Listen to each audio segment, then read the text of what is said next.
Você já sentiu como se alguém fosse desaparecendo, mesmo estando ali, diante de seus olhos? Não por magia, nem por morte, mas pelo descaso, pela rotina, pela pressa dos outros em esquecer. Era assim com seu Manuel. A casa não era grande, mas transbordava silêncio. As paredes pareciam ter aprendido a não fazer ruído, como os moradores.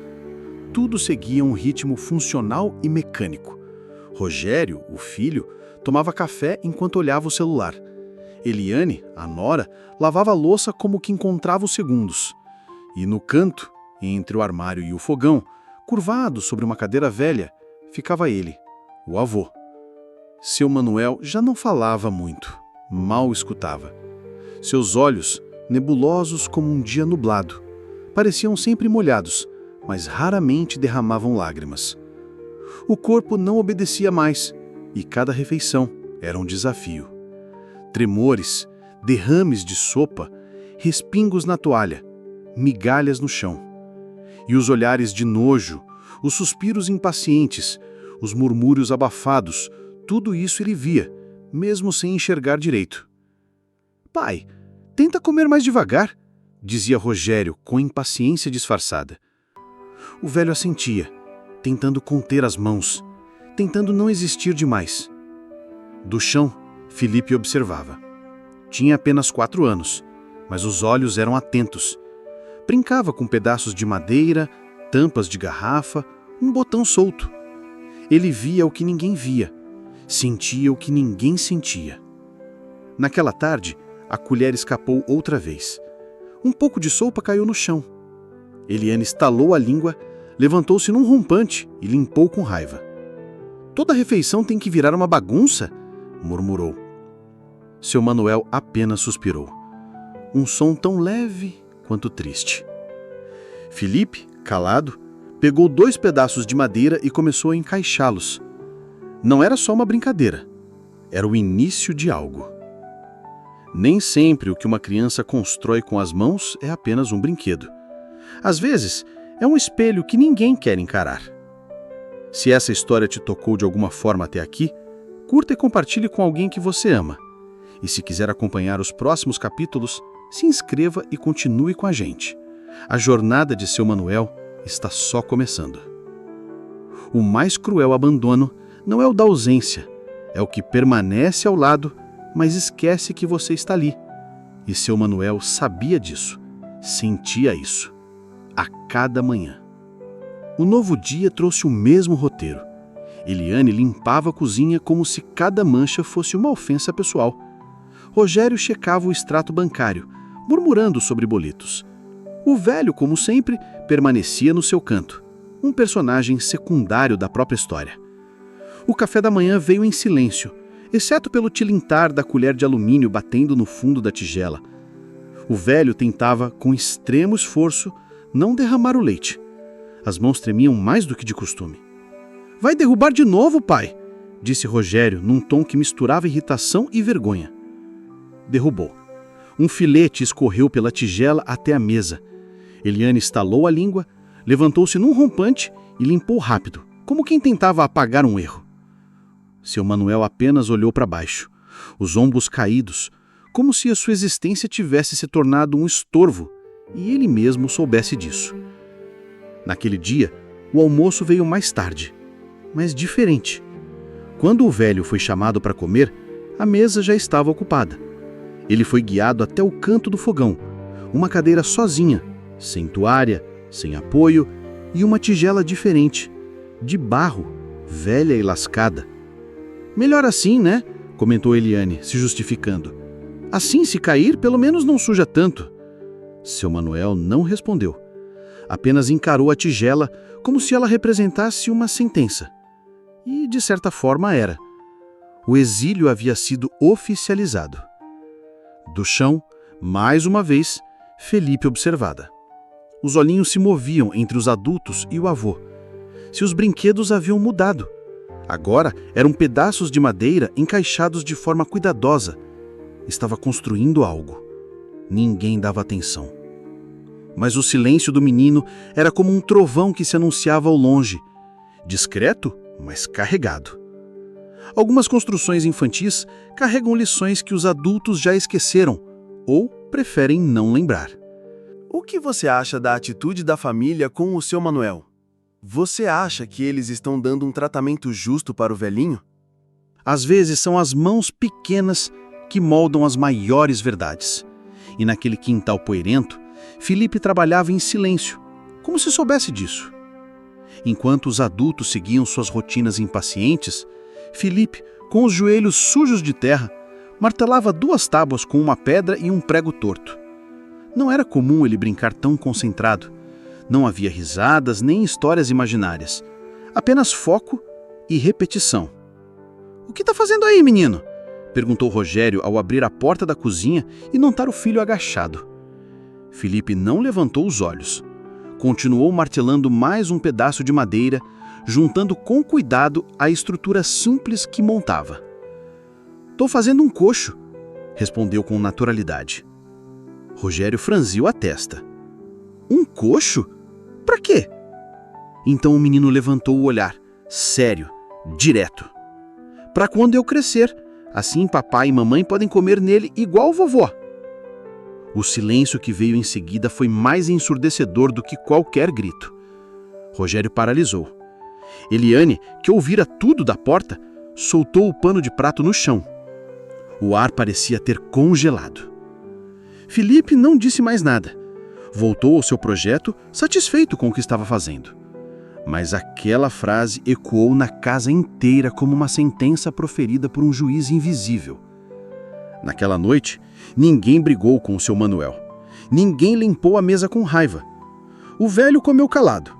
E os outros também. A gamela de barro continuava ali, mas agora pesava o triplo, não pelo material, mas pela culpa. Na escuridão do quarto, Eliane chorou baixinho. Rogério ficou horas acordado, olhando para o teto. Felipe dormia tranquilo. Tinha feito o que precisava fazer, com madeira e sinceridade. Mas quando o silêncio pesa demais, às vezes ele começa a falar. E o que ele tem para dizer nem sempre é fácil de ouvir. Se essa história tocou seu coração, curta, comente ou compartilhe com alguém que precisa ouvir isso. Fique por aqui. A melhor parte ainda está por vir. Aproveita e nos conta o que você achou da atitude do garoto Felipe. Existem palavras que transformam, mas há silêncios que redefinem tudo. E naquela casa, o silêncio da criança tinha feito mais barulho do que anos de omissão. O dia seguinte amanheceu mais lento. Eliane acordou sem disposição para o café e Rogério demorou a sair do quarto. A cena do quintal, a resposta do filho, os olhos de seu Manuel ao lado do fogão, tudo vinha à tona como um peso difícil de nomear, mas impossível de ignorar. O velho, como sempre, já estava acordado. Sentado no canto, mãos sobre os joelhos, olhar perdido na janela pequena da cozinha. Parecia não esperar mais nada, nem mesmo respeito. Foi Eliane quem quebrou o protocolo. Pela primeira vez em meses, ela arrumou a mesa para 4, com toalha nova. Colocou o prato fundo que sempre fora do sogro, limpou com capricho a colher de alumínio amassada, trouxe pão fresco, não disse nada. Quando seu Manuel entrou na cozinha, parou à porta. O espaço onde sempre se sentara voltava a existir. Era como se o mundo tivesse mudado discretamente, sem anúncio. "Vem, pai, tá tudo pronto", disse Rogério, tentando parecer natural, mas com a voz embargada. O velho se aproximou devagar. Cada passo carregava o peso de uma vida inteira. Sentou-se, ajeitou-se, e quando levou a colher à boca, a mão ainda tremeu. Um pouco de sopa caiu, mas ninguém reagiu. Felipe olhava o avô como quem assiste um herói recuperando o seu trono. Naquela refeição, não se falaram muitas coisas, mas algo profundo foi dito, sem palavras. Era um pedido de perdão disfarçado de rotina, uma tentativa de recomeço. No fim do café, seu Manuel pegou um pedaço de pão e o estendeu para Felipe, que sorriu e aceitou como se recebesse um presente raro. Porém, mesmo com o reencontro à mesa, Algo pairava no ar. Como se o gesto bonito escondesse uma ferida mais antiga. Algo que ainda precisava vir à tona. Algo que seu Manuel carregava em silêncio. Nem todo retorno é simples. Às vezes, sentar-se à mesa é só o início de algo que ainda precisa ser revelado. Se essa história está mexendo com você, não guarde para si. Curta, comente ou compartilhe com alguém que precisa ouvir isso. E se ainda não se inscreveu, aproveita. O próximo capítulo guarda o desfecho e um convite à reflexão que você não vai querer perder. Há gestos pequenos que carregam uma herança maior do que qualquer bem material. E foi nesse último gesto que Felipe, sem saber, selou um novo destino para aquela família. Os dias seguintes seguiram mais leves. A mesa agora era compartilhada e o velho seu Manuel não precisava mais se encolher no canto. Felipe, todos os dias, sentava ao lado do avô, como se fizesse questão. Às vezes até ajudava a segurar a mão trêmula dele para não derramar a sopa. Mas apesar das melhorias visíveis, havia algo ainda não resolvido dentro de Rogério. As palavras de Felipe no quintal ecoavam na mente dele como uma cobrança constante. Uma tarde, enquanto seu Manuel descansava na rede da varanda, o filho se aproximou com passos lentos. "Pai", começou, sentando-se ao lado. O velho virou o rosto devagar, atento. "Eu queria pedir desculpa. Foi a primeira vez em muitos anos que Rogério usou aquela palavra com o pai. Não era sobre a tigela, nem sobre o canto atrás do fogão. Era sobre tudo. Sobre a pressa, sobre a indiferença, sobre a vergonha que havia sentido da velhice, como se fosse uma falha e não uma etapa. Seu Manuel não respondeu com palavras, apenas estendeu a mão e pousou sobre a do filho. Foi o suficiente. O perdão estava ali, silencioso, completo. Mais tarde, Felipe apareceu com um pacote embrulhado em jornal. Entregou ao avô com um sorriso. "Vovô, fiz uma coisa para você." O vovô abriu e encontrou o coxo de madeira, pequeno, rústico, com marcas tortas dos pregos. O mesmo que causara tanto espanto dias antes. "É para lembrar, vovô, que agora todo mundo vai comer junto, sempre." O velho segurou o coxo como se fosse de ouro. Nos olhos, lágrimas que há muito tempo não ousavam cair. Naquele fim de tarde, enquanto a luz dourada atravessava as cortinas da cozinha, todos comeram juntos, e não importava mais se algo caía no chão. O que importava era o que se erguera entre eles: o respeito, a escuta e a presença real. Porque no fim, não é sobre tigelas ou gamelas, é sobre não deixar ninguém invisível. Agora, me conta.